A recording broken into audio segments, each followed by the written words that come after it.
Here at the Central Kitchen in Sacramento, they've found innovative methods to serve up tasty meals. A lot of tasty meals.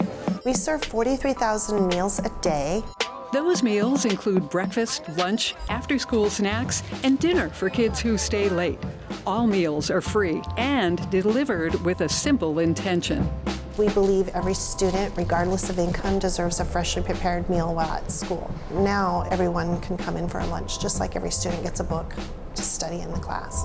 Central Kitchen provides meals for 80 schools in the Sacramento City Unified School District. We are the departments within the district, but funded separately, meaning we do not receive any funding from the district. We get a small reimbursement from the state. We receive a federal reimbursement for every breakfast, lunch, supper, and snack that we serve. It covers the food and the labor, which are the most expensive costs, but it also covers the refrigerators we need, the ovens we need, the repairs to them, the trucks, the vehicles to transport meals. It takes a lot of planning and advocacy to keep school meals healthy.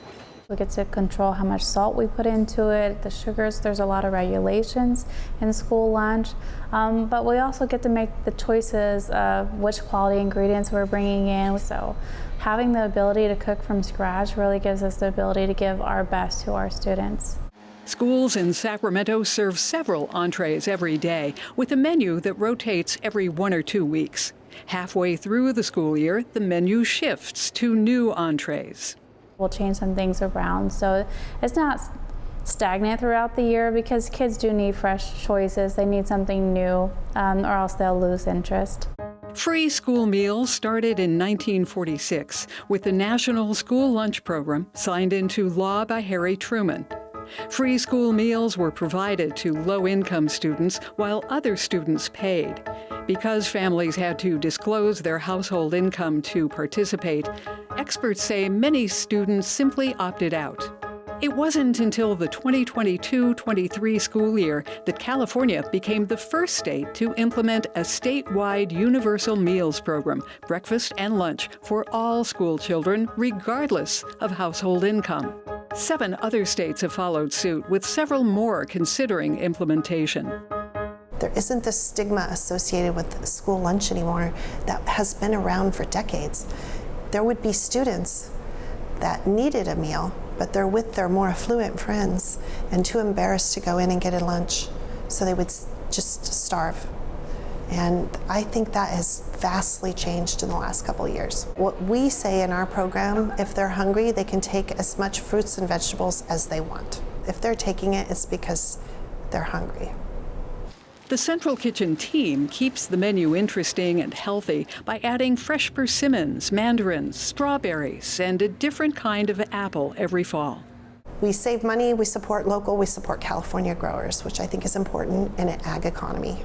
The cafeteria team at McClatchy High School in Sacramento enjoys interacting with the students they feed.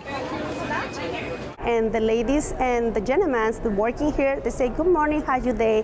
And sometimes you can impact kids' life. That impact is rubbing off on student workers. The environment, communicating well, and just helping out students, that's what helps. That's what I like about the job. I really like the sort of community that grows within the cafeteria. It inspires me to be more of a hard worker. Thank you, have a good day. Crowd flow is important at McClatchy, where lunch period is only 30 minutes. Approximately half of the 2,500 students eat lunch from the cafeteria. That's 1,200 to 1,300 kids in the lunch line in less than half an hour.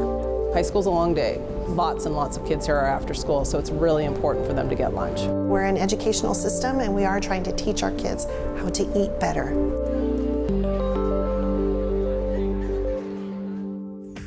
National research indicates that students who participate in school meal programs have physical advantages over students who do not. They have a higher intake of essential vitamins and minerals, are more likely to meet the daily recommended servings of fruits and vegetables, and have lower rates of obesity. They also perform better academically and are more engaged in class.